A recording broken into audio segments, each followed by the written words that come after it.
Okay, so right, there we go. I'm going to also talk as fast as Jake, so that'll get me under 50 minutes too. So yeah, so thanks for the organisers to invite me to this. It's great to be here. I'm really going to be talking about kind of two dangers which come out of social movement theory in a way that's relevant to the vegan social movement. So I'll call it kind of battle of ideas. There's a battle of ideas going on. Tom Reagan would talk about that. Richard Ryder would talk about that. And this is within the vegan movement in a way. So in terms of what I'm using for theory, obviously social movement theory in general terms, but resource mobilization, which kind of came into being around about the 1970s and then has been adapted ever since in a way. Political opportunity structures, an idea. Then we're into things like movement takeoff, because this is the key for the talk in a way, in the sense that we movements need to grow, but there's a danger in that growth, which is, you know, the interesting thing in a sense. And then the issue of professionalization will come into it as well, because social movements obviously need resources and they also need to mobilize those resources. But as they grow, there's a danger. They need to grow, and at the same time, there's a danger in growing. It can lead to moderation. It can lead to people coming into the movement without the same core values of the people who founded it. So that's what's kind of going on in the vegan social movement. It's also what social movement theory predicts as well. Because again, with the growth, you get professionalization, and that means you get staff, you get officers, you get P45s, and you then get a focus on things like fundraising. And so core ideas, the radicalization, revolutionary ideas, and veganism is a revolutionary idea, they can start to be kind of, if you like, kind of watered down a little bit. So that's what it's all about. One of you here will recognize this, because this is a quote from Corrie herself, talking about the Vegan Society. And this idea that, again, with growth, you can get a reorientation of priorities that could lead to a kind of moderation of aims and a moderation of claims, this kind of thing.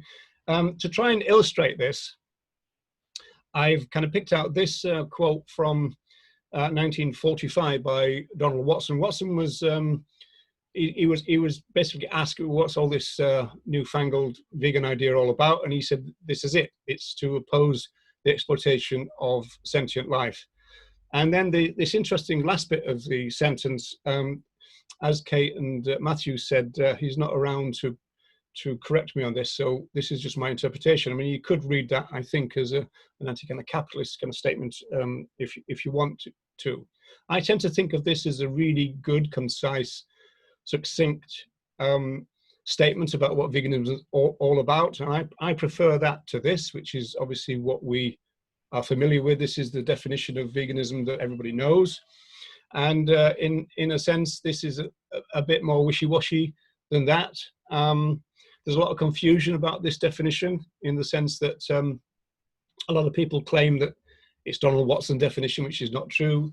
They also claim this is the 1940 definition, which is not true, on the ground that it didn't exist.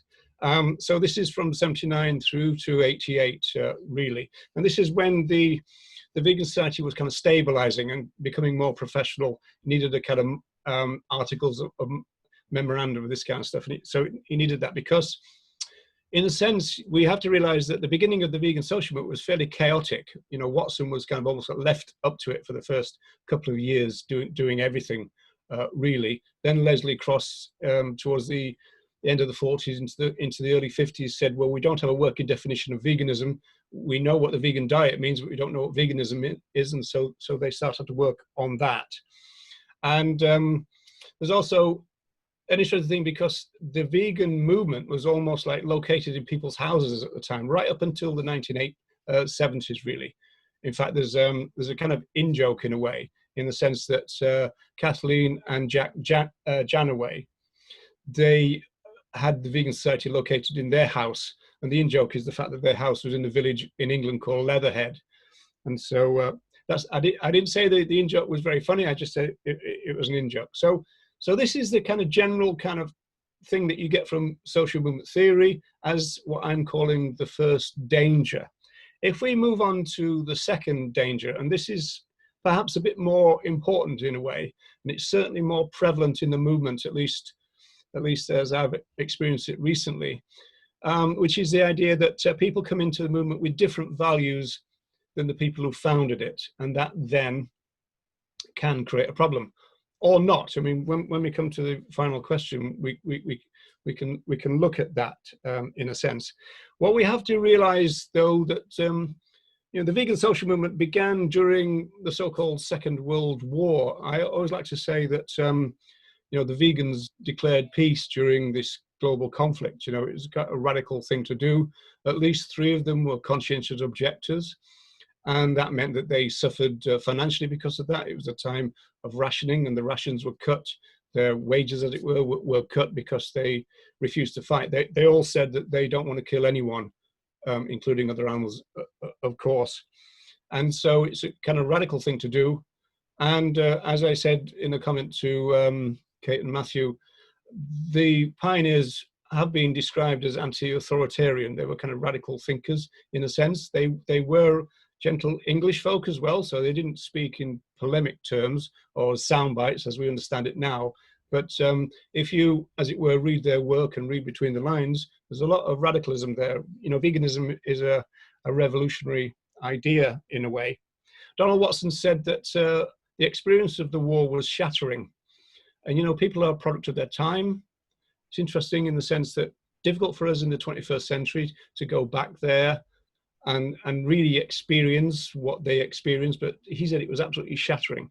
We can only do it now in films. In fact, there's a Netflix documentary at the moment about Alan Turing. It's not a documentary, it's a drama. But that's quite interesting. It kind of feeds into what it must have felt like to be going to war, experiencing war, all that worth checking out.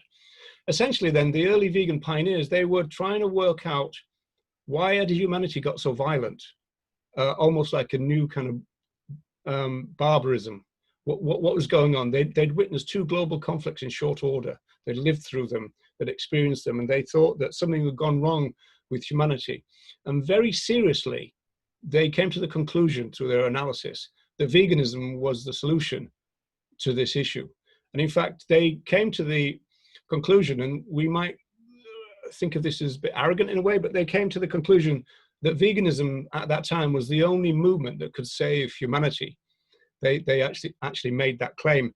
In fact, this is from Donald Watson saying that veganism is the greatest cause on earth. And he used this metaphor of the Titanic, and essentially he was kind of using the idea that veganism was an overarching principle that could be applied everywhere in a sense. He said that, veganism was, as it were, looking holistically at the old shebang, whereas other movements were just like taking little bits apart. So it's kind of a holistic kind of view. As I said, it could be regarded as an arrogant statement. It was before second wave feminism. It was before the civil rights movement. So that kind of thing is kind of not factored in a way. But that's really what they felt, that we need to, if we want a non or less violent world, then veganism provides the principles for it. And that's quite an interesting idea.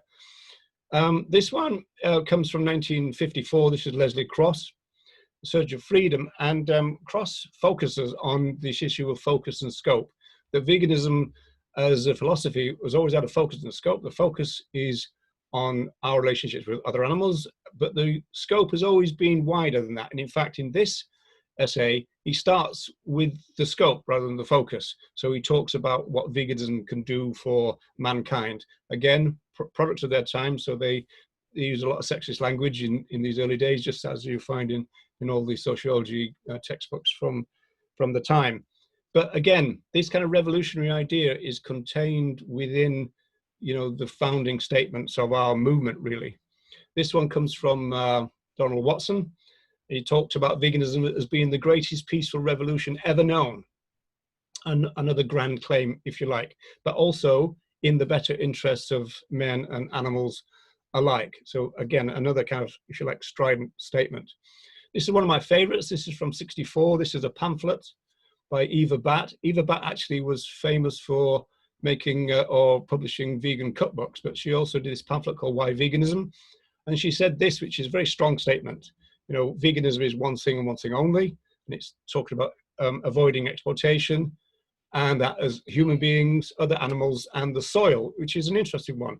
The idea that the soil can be exploited is an interesting idea. But again, I think this is a really kind of strong statement of foundational values of the movement, and this is, as it were, under threat right now. This one really is a summary of the thing. This is Kath Clements looking back in the 1990s at vegan values, and basically saying that it's about having a consistent approach to human rights and animal rights, ecology and world food problems. So we would call world food problems food security issues nowadays. Ecology obviously would be environmentalism. And so again, it's this entangled concerns that were the things that founded the movement. And as I said before, I think that if the vegan social movement was founded with the values that it was founded with now, we would probably call it pro-intersectional. In that sense, it's a revolutionary idea, very, very kind of radical. And in some senses has been kind of watered down, you know, but these are the foundational values of the vegan social movement. They're kind of under attack, really, in the sense that I say there's a new generation of reducitarians in the vegan movement, and they kind of come in a couple of ways. One of them is this guy you might be familiar with. This is the vegan strategist, Tobias Leonhardt, and essentially he wants to rewrite veganism and redefine it to vegetarianism, and on the grounds that if you lower the bar of entry into the vegan club, then more people would enter it, and so you get a large population of vegans who aren't actually vegans in any kind of sense, certainly not in a dietary sense. And then this one comes from a conversation I had with a co-founder of one of the largest international groups that exist at the moment. And this is the other strand that's going on at the moment. There's quite a lot of right-wing influences in the movement at the moment, and they're trying to eliminate the human rights elements of veganism. And they're trying to bring in welfare language, talk about cruelty and everything, whereas Leslie Cross said that we're not welfare, we're liberation and this kind of stuff. But essentially what they're trying to do is say that veganism is about animals only. When they say animals only, they obviously mean non-human animals. So that, you know, so they don't even include humans as animals in that sense. And so there's this kind of battle of ideas that is going on in the movement. And I'm going to end with this idea in the sense that this is kind of like sums up what we're dealing with in this battle of idea within the movement. It's a movement issue. I think it's important to recapture the radical or the radicalism of the early vegan philosophy, whereas other people say, well, you know, let it go. I mean, veganism now is moving into the mainstream, and so you've kind of got to go with the flow. You've got to adapt. I mean, obviously, we know from social movement theory that social movements move. That's not in any doubt. In terms of mainstreamness, there's a really interesting YouTube by Patrice Jones. It's called Commonalities of Oppression. You could check that out. It's really interesting because Patrice says that, you know, the mainstream is not the majority. It kind of implies a majority, but it's not the majority. The majority are the collection of marginalized, oppressed people, and they make up the majority. And the advantage there in terms of alliance politics is the fact that they are radical people. They're oppressed already, and they get it in terms of being oppressed. They're the people that we can make alliances with in Steve Best's kind of terms. And so, you know, that's the kind of dilemma, and this is what's playing through in the vegan social movement right now. Should we redefine it? Should we moderate it? Should we professionalize it? You know, there's all these YouTube entrepreneurs and everything now, you know, making sackloads of cash out of the movement. You know, there's a lot of stuff going on in the movement, and interestingly, it's all predicted by social movement theory. So those are the last questions that I'll leave you with, and I think I was under time, so there we are. So thanks very much, and I'll stop sharing.